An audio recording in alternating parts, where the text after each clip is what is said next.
जय हिंद। स्वागत है आपके अपने YouTube channel TM Ramesh Kumar official में। जैसा कि आप जान रहे हैं, आज 3 दिसंबर है और पूरे भारत के ट्रैक मेंटेनर ये टकटकी लगाए हुए हैं कि आखिर AIRTU के लिए क्या होगा।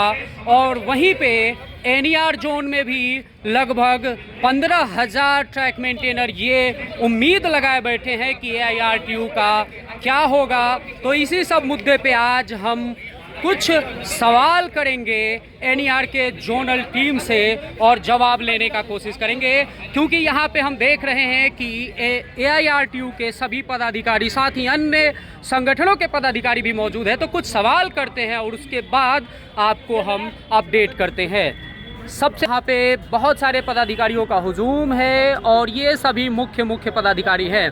तो AIRTU की चर्चा चल रही है, तो हम सबसे पहले AIRTU के महामंत्री राकेश चंद्र वर्मा के पास चलते हैं।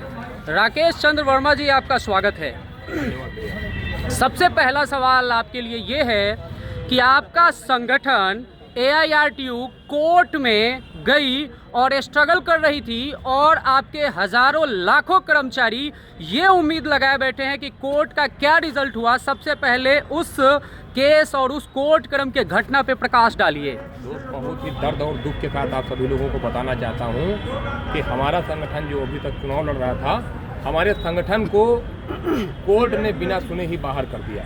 29 तारीख को चीफ जस्टिस ने जब ये कहा कि 3 तारीख को आपका केस लगा हुआ है और 3 तारीख को आपका केस सुना जाएगा, उसके पश्चात अचानक से एक जो हियरिंग थी वो 10 तारीख की डेट में शो होने लगी।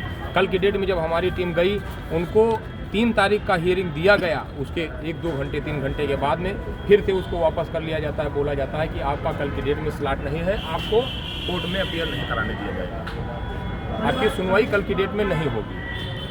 अच्छा, तो अब आपका क्या स्टैंड है? क्या AIRTU चुनाव लड़ेगी या अभी भी कह रही है कि हम AIRTU हैं और जजमेंट का, चूँकि अगर मान लीजिए कि अगर आज आपका केस सुना नहीं गया तो कल के बाद कोई औचित्य नहीं होता है, तो अब आपका स्टैंड क्या है NER में? क्योंकि आप NER के महामंत्री हैं, तो NER के बारे में बताइए। पूर्वोत्तर रेलवे में मैं पूरी ही जिम्मेदारी के साथ में आपको ये बताना चाहता हूँ कि चूंकि हम पूरी तरह से चुनाव से बाहर हो गए हैं, अब किसी भी प्रकार का 1% हमारे पास उम्मीद नहीं है। और मैं आप सबको साथियों बताना चाहता हूं, जब तक उम्मीद रही तब तक मैं आपके अपने संगठन के साथ में रहा, आपके मुद्दों के साथ में रहा।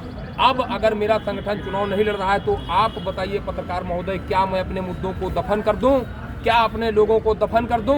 आप सोच सकते हैं कि मैं अपने लोगों को दफन नहीं कर सकता, अपने मुद्दों को दफन नहीं कर सकता। इसकी वजह से पूर्वोत्तर रेलवे में एक ऐसा संगठन जिसको मुझको लगा कि ये हमारे मुद्दों पर काम कर रहा है और वो जो 100 साल से राज कर रहे हैं, हमारे शोषण और पीड़न का कारण है, उनसे पूरी तरह से मुखर है। तो हमने यह विचार किया कि हम इसके साथ में जाने का काम करें और अपने लोगों को, उनके हक और अधिकारों को, उनके एजेंडों को संरक्षित रखें। किस संगठन के साथ समर्थन कर रहे हैं या समझौता कर रहे हैं, या बाहर से या अंदर से? क्या आपका जो है सो कि कॉमन मिनिमम साझा प्रोग्राम चल रहा है? साथियों, मैं आपको पूरी जिम्मेदारी के साथ में बताना चाहता हूं कि आज से 4-5 साल पहले जब 2019 में भी चुनाव आए थे, तब हम तत्कालीन परिस्थितियों में पूर्वोत्तर रेलवे मेंस कांग्रेस के साथ में चुनाव लड़ने के लिए तैयार थे। आज जब मेरा संगठन ऑल इंडिया स्तर पर चुनाव लड़ रहा था तो मैं उसके साथ चुनाव लड़ रहा था।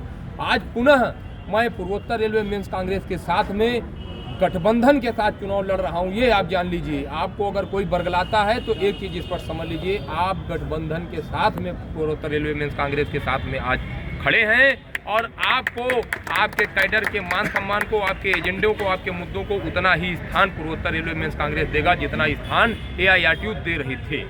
चलिए, महामंत्री होने के नाते एक आपसे और लास्ट सवाल पूछता हूँ कि जो आपका कॉमन मिनिमम प्रोग्राम जो भी आपका हुआ है, अगर इलेक्शन के बाद आप जितवा देते हैं, और जैसे सदियों से ये परंपरा चला आता है कि ट्रैकमैन को वोट बैंक से आगे कुछ नहीं समझा जाता है और NERM से भी आगे चल के यही समझती है और आपको लात मारती है या अपने मुद्दों पे या अपने वचनों पे कायम नहीं रहती है, तो आप क्या कीजिएगा? अपने कैडर को कैसे संभालिएगा? मैं पूरी जिम्मेदारी से आप लोगों से एक ही बात कहता हूं कि पूर्वोत्तर रेलवे मेंस कांग्रेस, जो कि इंडिया आपके पूर्वोत्तर रेलवे में एक ऐसा संगठन है जो अपने आप में बराबर सरकार और दमनकारी नीतियों से लड़ता रहा है। मैं एक विश्वास ही कर सकता हूं, और विश्वास से बड़ी हमारे आपके पास में कोई चीज़ नहीं है। मैं पूरे विश्वास के साथ कहता हूं कि वो आपकी चीज़ों पर खरे उतरेंगे। अगर नहीं खरे उतरेंगे तो पूर्वोत्तर रेलवे का जो 9700 केवल ट्रैक मेंटेनर शब्द का कर्मचारी है, वो उनसे सवाल पूछने का काम करेगा। हर एक जगह जहां हमारे आदरणीय अखिलेश पांडे जी, सुभाष दुबे जी, कोई भी जाएगा, उससे हमारा हर एक पदाधिकारी, हर एक कार्यकर्ता ये सवाल पूछने का काम करेगा कि जिन सत्ताधारी यूनियनों से मैं पिछले 3 महीने से सवाल पूछ रहा था, वही सवाल आपसे आखिर पूछने की नौबत क्यों आई। चलिए, तो ये इनका वक्तव्य था और आप देख सकते हैं। तो महामंत्री से इतना ही सवाल। अगले पार्ट में मैं आपको अध्यक्ष का भी वक्तव्य सुनाऊंगा। आप देखते रहिए और वीडियो को ज़्यादा से ज़्यादा लाइक कीजिए और चैनल को सब्सक्राइब कीजिए। अपना ख्याल रखिए। Take care. जय हिंद, जय भारत।